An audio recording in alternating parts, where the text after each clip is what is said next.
Well, hello, my whole grain sourdough baking friends. Today I'm baking with this whole Emmer flour that I was really lucky to get recently from Sovereign Foods here in Brisbane, where I get a lot of my, well, actually all of my grain and flours and things from. I don't buy flour very often because I mill my own, but this Emmer I could not resist. This comes from a place called Murphy Farms in central Queensland, just north of Emerald, I think. And it's beautiful flour. I can't get the whole grain for this, only the flour, so I'm just wanted to try it, so I just am doing that. This is my bear mixer that I thought I would show some of you. I've posted about it a little bit on social media. This mixer, and this is the recipe, 375 grams of water I'm starting with. It's a 75% hydration recipe.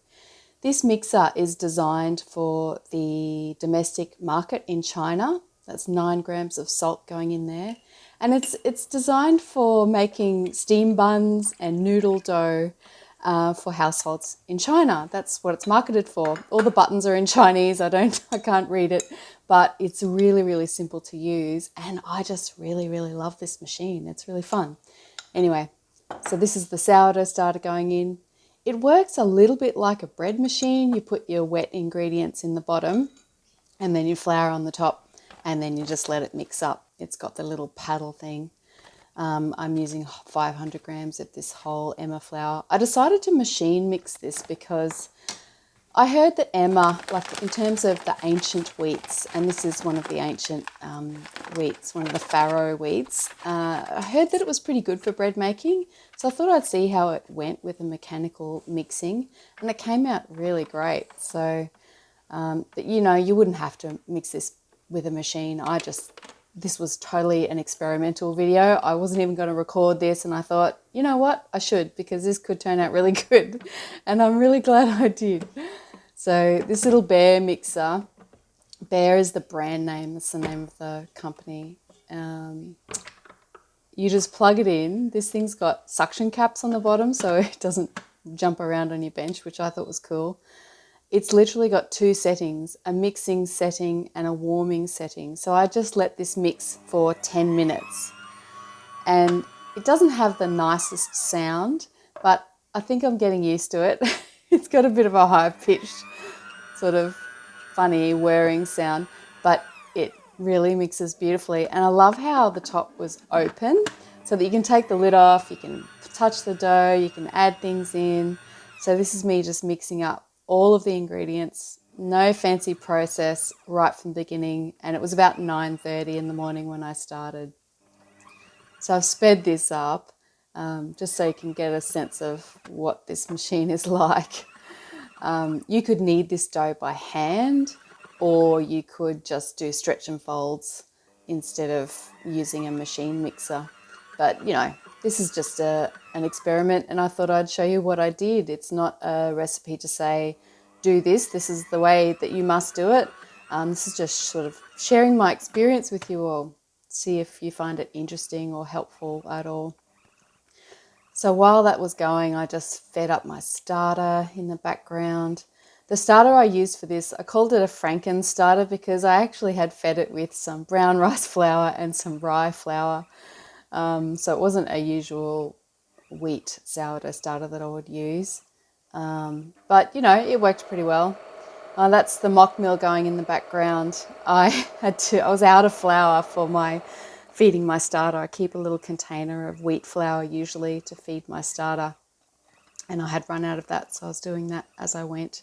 This is very much a behind the scenes video. Like I said, it wasn't planned. I just decided to film what I would normally do. So this is just kind of me hanging out in my kitchen making bread. So the starter that I did use in this was out of the fridge as per my normal kind of lazy method. So I'm just feeding up what was left in the jar with fresh flour and water, and then I just let that rise up a bit on the bench, and I'll put that back in the fridge for the next bake. But here is the dough after 10 minutes mixing in the Bear mixer. There's my starter all mixed up. It will just stay out now, let it rise up before I put it back into the fridge. And I just wanted to show you, I just wet my hands, wanted to show you the texture of this dough. I could not believe it. That's an incredible gluten development for an ancient wheat dough. I just was so impressed by this. I had no idea really what to expect. I heard it might be good for making bread, but I'd never made bread with this flour before. And it was just gorgeous. But it was a bit of an unseasonably cool day at my place this day. So I decided to use this little warming function that this machine has. I put it on for an hour. I don't know what temperature it sort of heats to, but it just very, very gently warms the dough, and it's to help it ferment really. So this is after an hour. You can see I spread the dough out on the base of the bowl, and in the instruction manual, I managed to get a translated version of the instruction manual because it is in Chinese. It says that you should spread the dough out so it gets evenly warmed. It certainly doesn't overheat the dough, and I would only use that function on a really cool day, or if I really wanted to speed things up a bit. You can see how silky and smooth and beautiful that dough is. I don't know whether other people's Emmer is like this. I wonder if Emmer flour in Italy makes bread dough like this. I do not know, but this Queensland grown Emmer flour, holy dooly, it was a beautiful dough. Look at that, so good. I was just amazed by it, just loved it. The flour, even though I bought it from Sovereign Foods, it's actually milled by whole grain milling in Gunnedah in New South Wales. And like I said, unfortunately I couldn't get the whole grain, but that's okay. It was really nice to try, just getting the flour. I ended up putting it on the warming setting for another half an hour because my starter was cold from the fridge and I just wanted to give it just a little bit of a nudge along. So I left this till 4 p.m. that day. You can see there's almost a little bit of steam inside the lid there. And this is the dough after that amount of time. See the rise? See how it's not really big and fluffy? A lot of people seem to struggle with what to look for. And with a whole grain sourdough dough, you don't want to look for it to double in size and to get really big. If you let it get that big, you're probably going to over ferment your dough. So this is a great example of what you should look out for. There are some bubbles in the dough, and you'll see in a minute what I'm talking about. It's gorgeous texture. Yeah, see that? See when, because sometimes in my videos I show a glass bowl and you can hold that up and look underneath and see the bubbles. But if you're using a metal bowl, when you lift up the dough, underneath you'll see that web of bubbles. That's what you want to look out for. You don't want to look for necessarily a great big billowy doubling in size, but as long as you've got some fermentation activity inside the dough, which you will tell by the smell of it as well, but look out for those bubbles underneath. So this dough is perfectly fermented, not over fermented, but just perfectly ripe enough for this recipe or for this application. This is quite funny. I showed all the shaping that I did in this. I actually laughed at myself as I was doing this. I'm trying to concentrate on my shaping a bit more. I really am haphazard with it.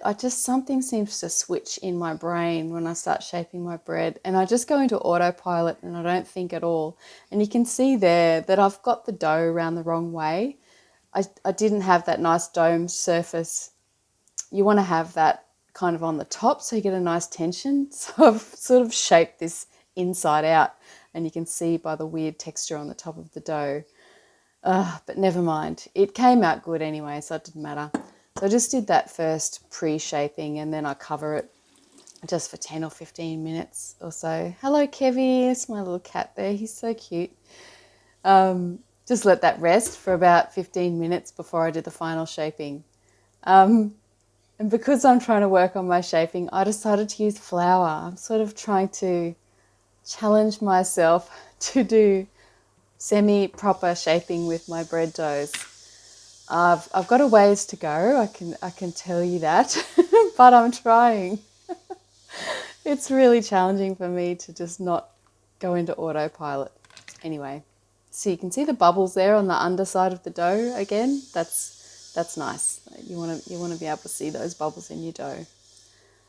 So I'm just using a light sprinkling of flour here. And I've got the dough face down, like the nose domed bit. You can see me thinking about what to do. The nice domed smooth part is on the underside now, which is good. So I want to fold into like the rough side, the open side, and leave that nice tension part for the top of the dough, if that makes sense. So I did a little bit of a stitching action there, and then I decided to roll it. And then I got lost and I didn't know what I was doing. So I kind of went into autopilot and just rolled it up. Oh dear, so funny. And then I get to this point and I go, what am I going to do to the ends? I don't really know what to do with the ends. If anybody's got any instruction for me in shaping my dough, I would love to have that. Can somebody help me? I'm a tragic case. Oh gosh, this is so funny to me. So I decided to roll it up again. Oh gosh. Anyway, it turned out okay. So look, it just goes to show it doesn't matter too much. And I had a good dough to begin with, so, that helps. A good flour. This is just my plastic. I thought I'd show you that, my plastic scraper. I'd got that for a few bucks from the hardware shop. You don't need fancy bench scrapers. You can just use a plaster's knife for a few dollars. That's a good option. So I'm just going to proof this in a banneton. I did forget to put flour on my cloth, so I had to kind of do that after I put it on there. But, all's well that ends well. Into the banneton. I don't always use this cloth. Sometimes I put just flour onto the banneton. Sometimes I use the cloth. The flour does tend to fall through the cracks on that banneton. Anyway, I put it in the plastic bag, and this dough went in the fridge overnight for a very long, cold final proof.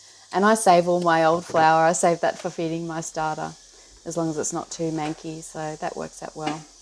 And here we are, 21 hours later, 1 p.m. So the dough was in the fridge. I left it there overnight. Next day, when I was ready, I preheated the oven to 220 Celsius, and I took the dough out of the fridge just for 20 minutes or so while my oven was preheating. My oven heats really, really fast, and with that aluminium pot in there, it's super conductive, so I don't need to wait too long. And here's the dough. It doesn't look terribly exciting out of the fridge, but it turned out pretty good, so that was good. I'm just sprinkling a little bit of brown rice flour on there so that it slides off my board. I'm using my little cutting board as a peel to get it into the pot without deflating it or, roughing it up too much. So a bit of flour on there helps it slide off. Make sure you close your oven door at all times when you're doing this. Keep that heat in there. So this is my Baccarat roaster. It's cast aluminium. It's very, very light, and it's amazing for baking bread. I use it for nearly everything. And here's the dough. The fridge proof method is nice because it does make your dough a bit easier to handle when it comes out. I'm just scraping off some of the excess really chunky bits of flour there with a teaspoon. I find there are advantages and disadvantages to every proofing style, but putting them in the fridge does help them stay a bit solid and they're a bit easier to handle. I did 2 almost parallel cuts. I find that helps the dough spread less than one big cut, and give it a good spray with water, which I felt confident in doing given this was a pretty strong dough. With weaker doughs or ones that didn't have as much gluten strength, I probably wouldn't spray so much water on them because that can weaken the surface. And then I baked it for half an hour with the lid on at 220 for the whole time. Here is the bread after the first 30 minutes of baking. It came out beautifully. Lovely oven spring, nice little, almost a little bit of an ear going on there. which is not something I generally aim for, but you know, lots of people love that kind of thing. Anyway, I thought it looked pretty good. It certainly smelled amazing, and it's going to be a really delicious, nutritious bread. It certainly was. I put it back into the oven for another 15 minutes just to really get that crust all nice and crispy and really thoroughly cook the loaf. And that's it. That's the finished bread. It passed the hollow knock test, so it's definitely cooked.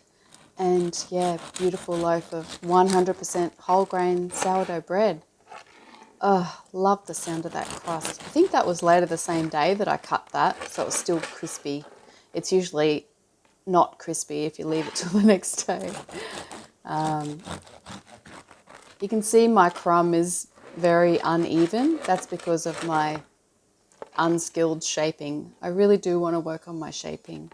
But there's some nice little open bits, and you know, it was really well developed dough thanks to the mixing, and just thanks to the nature of this particular flour. It obviously responded very well to the way that I handled it, even though the shaping wasn't great. But yeah, I just really enjoyed this bread. We gobbled this loaf up pretty quickly. It was so good. And yeah, the flavour was brilliant. This is probably my favourite way to eat fresh bread. I just get a bit of avocado. We're lucky to have lots of avocados here in Queensland. And that's like my butter. I put it on everything. It was so delicious. And even better with a little sprinkle of salt and some pepper. Even better. Yeah. Oh gosh, that is just heaven. You can't beat beautiful whole grain sourdough like that fresh. Oh, yum. So delicious. Well, thank you for watching, everybody. I hope you found that interesting and or helpful. A little bit of an impromptu video, but I'm really glad I recorded it because I had no idea it would turn out so good. And I just wanted to share here too, I've got a new group started.